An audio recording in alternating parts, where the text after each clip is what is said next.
De volta com o CBN Maceió, aqui para a gente conversar a partir de agora com um advogado especialista em direito médico e da saúde, um dos mais respeitáveis advogados nesse tema, o doutor Juliano Pessoa, a quem desde já, doutor Juliano, eu agradeço pela gentileza de nos atender, pela gentileza de estar aqui conosco e conversar. Quando o tema é saúde, é sempre um tema muito preocupante em qualquer lugar do país, parece que não há exceção. Bom dia, doutor. Bom dia, Liz. É uma satisfação mais uma vez estar participando do programa e estarei sempre à disposição, especialmente para falar desse tema, que é um tema que eu me dedico aí de maneira especial e realmente é um tema muito sensível e caro para toda a sociedade. Bem, doutor, eu queria começar conversando sobre rede credenciada. Quem busca contratar um plano de saúde, parece que a sua rede é um dos elementos de atração das pessoas. Mas quando esse plano começa a reduzir, e aí, para o cliente, não me interessa qual foi a motivação dessa redução. Como é que a gente resolve essa situação? Realmente é bastante delicado, eu diria, para o consumidor, né? Porque, como você falou, às vezes o que motiva a contratação é justamente esse tipo de questão de se ter uma rede que é próxima da sua residência, que ele confia, que tem uma certa credibilidade dentro do mercado, enfim, realmente impacta diretamente. No caso do consumidor, Elisa, o que é que resta, vamos dizer assim, né? Ou ele migrar, se for o caso, né, para uma outra operadora, ou seja, fazendo uso da portabilidade, ou se submeter a essa redução, né, da rede credenciada daquele plano que inicialmente ele contratou. O que a gente precisa ficar atento aí é só aos requisitos, né, que a operadora precisa seguir no momento que ela vai descredenciar por opção ou não, que é a comunicação clara, né, para os beneficiários, ou seja, os consumidores precisam ter ciência desse tipo de movimentação, bem como a necessidade também de substituição, ou seja, da operadora buscar uma outra rede equivalente para que se consiga minimamente suprir aquela perda que foi ocasionada pelo descredenciamento daquela rede que existia anteriormente. Olha, um problema aqui na capital alagoana é que a nossa rede privada é muito enxuta, né? Nesse caso, doutor, quando a gente suprime um equipamento, a gente não tem um outro, infelizmente, para repor. O que é que acontece com esse usuário? Ele fica prejudicado mesmo? Não deve, né? Não deve. E por falar em prejuízo, antes de responder de maneira objetiva essa sua pergunta, é importante que a gente ressalte aqui para quem nos ouve que quando há esse descredenciamento, aqueles pacientes, por exemplo, que estão internados naquela instituição ou em tratamentos iniciados e tratamentos que são continuados, esses tratamentos não podem, de maneira abrupta, serem cessados. Então, isso deve ser resguardado. Tá? Então, é uma preocupação que surge imediatamente para esse tipo de paciente, ou que está ali num curso de uma internação, ou que está num tratamento dentro daquela instituição, que o tratamento é continuado e ainda não finalizou. Então, não é simplesmente pegar esse consumidor, esse beneficiário, e jogá-lo em outra rede. Tá? Isso não pode ser feito. Aqui, recentemente, nós tivemos notícia de um caso prático desse aqui na cidade, e as próprias instituições envolvidas manifestaram por meio de nota à imprensa esta conduta, porque não é só desejo delas, vale ressaltar aqui. A Lei 9656, que regulamenta esse mercado, e as resoluções da ANS determinam que você não pode interromper esse tratamento nessa configuração. Naturalmente, aqueles pacientes normais, vamos chamar assim, que precisem buscar, terão que se deslocar para uma nova rede, né? Ou para a rede própria, para uma rede indicada pela operadora. Mas aqueles que estão internados ou em tratamento contínuo não podem ter, em hipótese alguma, seu tratamento interrompido. Mas em relação ao que você abordou, de fato, é difícil num mercado como o nosso aqui, né? Especialmente em Maceió, que já é uma rede bastante diminuta, bastante compacta, e quando você perde uma rede que já tem uma certa tradição, que tem um certo porte, é difícil você encontrar outra dentro da cidade, porque não existe. Essa é a realidade. Mas o consumidor não pode ficar prejudicado, né? A operadora ela precisa se mobilizar no sentido de deslocar esse paciente, nem que seja, a depender do contexto de tratamento, né, se houver cobertura naquele contrato, nem que seja fora da cidade para poder suprir aquela necessidade. Não pode simplesmente dizer, olha, na cidade nós tínhamos, deixamos de ter e você resolva-se aí com o seu tratamento. Não pode ser assim, em hipótese alguma. Caso aconteça, o que é que nós recomendamos? Entre em contato direto com a Agência Nacional de Saúde Suplementar e a ANS, penso eu, Elias, que nesses movimentos de descredenciamento, ela acompanha isso, ela monitora isso, porque as operadoras são obrigadas a reportar essas informações para a agência, e a agência certamente deve estar monitorando toda essa tratativa que está sendo feita. Agora, Dr. Juliano Pessoa, esta semana que se iniciou, nós tivemos aqui um contato com a mãe de uma pessoa autista. E é extremamente doloroso até ouvir os relatos de mães, de pais. E eu fico aqui imaginando de que ninguém escuta a pessoa autista, né? A pessoa com deficiência em geral, as pessoas com síndrome de Down e etc. E essa punição à pessoa com deficiência, eu acho que deve ser evitada. Isso é cruel demais. A justiça precisa enfrentar as liminares concedendo, em regra, essas liminares.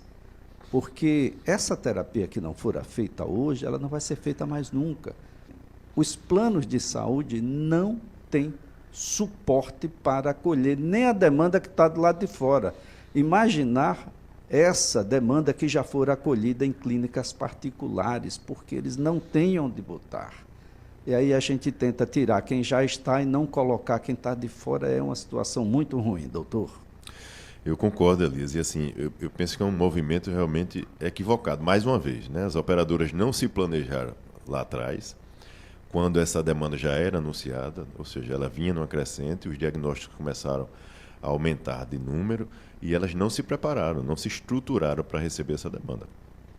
Agora, algumas estão correndo atrás do prejuízo, se estruturando, construindo seus centros próprios, mas penso eu, como você falou, que assim, esse movimento deveria ser paulatino, cuidadoso, como deve ser, porque a gente está tratando com assistência à saúde.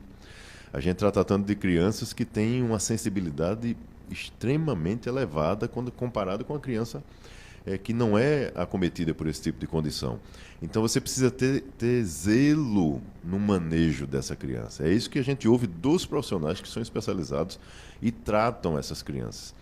Então penso eu que realmente a demanda que deveria inicialmente ser colocada nesses centros próprios seriam as demandas dos novos pacientes, aqueles que estão aderindo, e não são poucos, né? Se vende, na realidade, que todos os pacientes já foram diagnosticados e é como se tivesse cessado o ingresso de novos pacientes. Não cessou.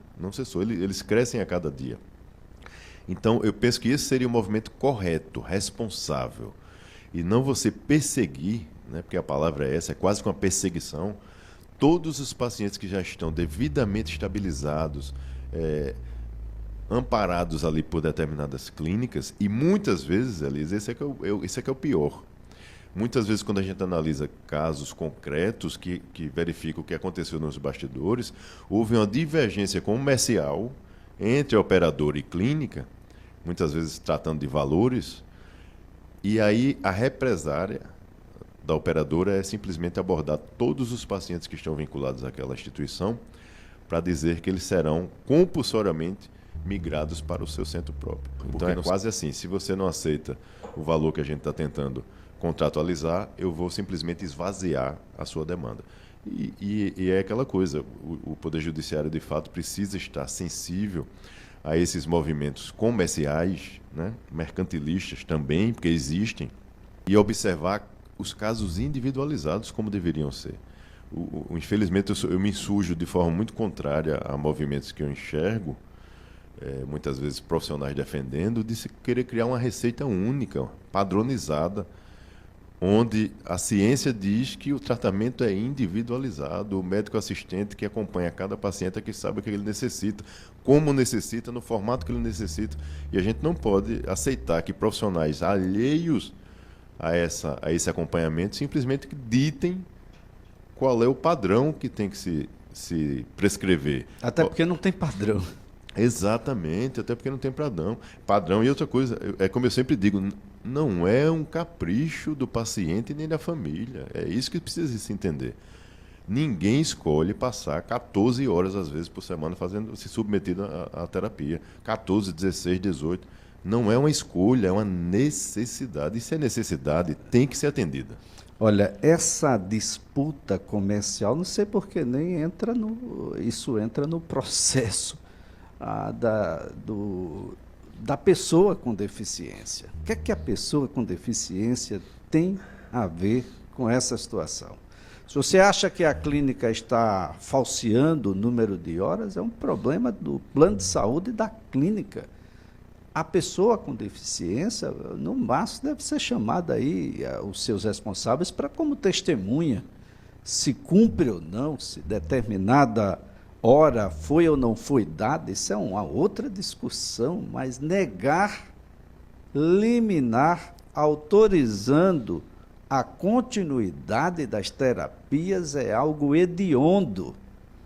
Magistrado que faz isso definitivamente está totalmente desalinhado com o que existe de mais humanizado em qualquer situação, minimamente em qualquer lugar do mundo. Não é possível.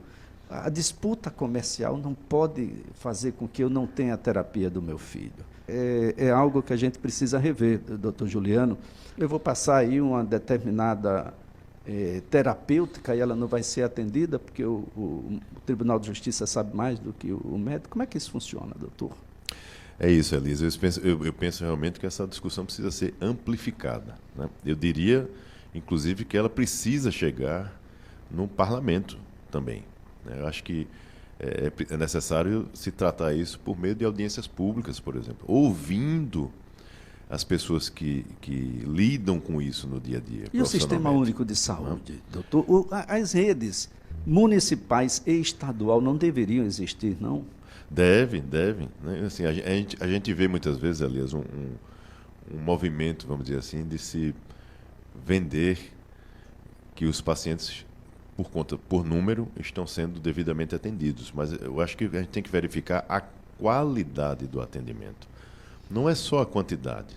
A gente ouve relatos, infelizmente, a gente sabe que o Sistema Único é precarizado, essa é a realidade, mas a gente não pode aceitar que isso fique de maneira perpétua nesse formato. Existe uma necessidade ali, não adianta fazer de conta que está assistindo. Esse é o detalhe. A gente ouve relatos de às vezes, um terapeuta atender 3 crianças ao mesmo tempo. Ao mesmo tempo, sem uma única sessão e relatos, muitas vezes, com deficiências distintas. Então, ou seja, não há como, isso aí não surte efeito algum. Isso vai ser contabilizado como 3, né? Algum. Então, é essa discussão que precisa ser trazida para se encontrar a melhor maneira de assistir, né? Tudo bem que assim, isso impacta o orçamento, isso impacta as demandas das operadoras, isso é fato, lógico. Olhando do ponto de vista empresarial, é preciso olhar para isso, né? Existe um custo por trás disso. Criou-se, de fato, em alguns contextos, um certo mercado também no entorno disso, como acontece, infelizmente, no nosso país, com tudo. Mas não é por isso, como você bem destacou, que a gente tem que penalizar, enquanto se tem essa suspeita, o paciente lá na ponta, a pessoa que deve ser assistida. Busque-se os mecanismos adequados para poder coibir. Está aí na seara pública, Ministério Público e outras instituições que podem auxiliar nisso. Algumas operadoras hoje têm auditorias próprias que elas montam verdadeiros dossiês para entregar às autoridades públicas, indicando onde se teria determinada conduta inadequada, né, de burlar a legislação para oferir lucro, enfim, se faça isso. Isso aí é lógico que tem que ser feito, mas você não pode penalizar o paciente enquanto você acha que determinada clínica A ou B está empreendendo medida inadequada. Esse é que é o detalhe. Essa pessoa não pode ficar desassistida. Doutor Juliano Pessoa, o que é que deve fazer alguém que teve, por exemplo, uma negativa do plano de saúde porque atesta-se de que o seu filho tem deficiência, então não vou te aceitar aqui no meu plano, ou mesmo para aqueles que estão em determinadas clínicas particulares, porque o plano de saúde não tem como acolher, nem na quantidade, nem na qualidade, e ele está sendo obrigado, compelido, a sair da clínica e ir para um espaço novo, criado pelo seu próprio plano. A orientação, Elise, de forma bem objetiva. Primeiro, quem irá fazer essa aferição do impacto desta migração é o médico assistente. Ele é que é o grande coordenador daquela equipe multidisciplinar, né? Na maioria das vezes, o neurologista. Este profissional é que tem que, por meio de relatório, trazer as informações. É recomendado, no caso deste paciente, né, porque nós estamos tratando de um paciente, não de um universo. Este paciente é recomendado, se migrar, há prejuízo que ele possa suportar nessa migração, como é que foi o desenvolvimento dele até aqui, para que ele alcançasse a estabilização que ele, de repente, alcançou hoje, onde ele está sendo assistido. Se você migra esse paciente para um novo profissional, para um novo ambiente, ele pode regredir, inclusive, não é só nem paralisar, mas ele pode regredir. Então o médico é que tem que trazer essas informações. Se essas informações forem positivas, no sentido de trazer prejuízo, a família precisa buscar imediatamente ajuda. Ajuda de um profissional da área jurídica para auxiliá-la, reportar esse caso imediatamente para a Agência Nacional de Saúde Suplementar, abrindo uma reclamação em face daquele plano, narrando todo esse contexto que está acontecendo. É possível, se for pelo site, anexar relatório médico e toda a documentação atinente a esse paciente, a esse tratamento. E se for o caso, a depender da conduta, né, porque muitas vezes, infelizmente, as operadoras abordam de forma veemente, né, então dão um prazo ínfimo ao paciente. Daqui a 20 dias você vai ter que estar no outro plano, que não vai ser feito mais o pagamento, por exemplo, de reembolso. Então é preciso buscar, muitas vezes rapidamente, o Poder Judiciário, levando essas ponderações que os profissionais da saúde estão trazendo.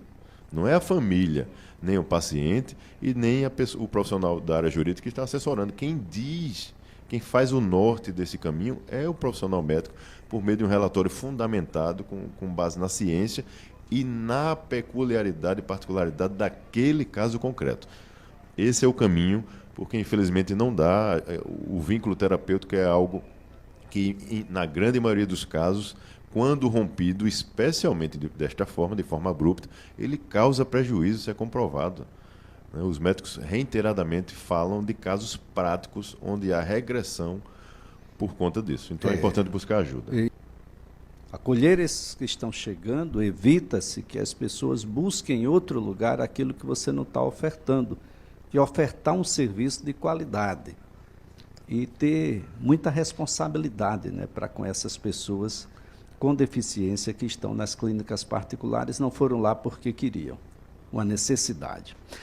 10 horas, 1 minuto, um breve intervalo. Em seguida, o repórter CBN.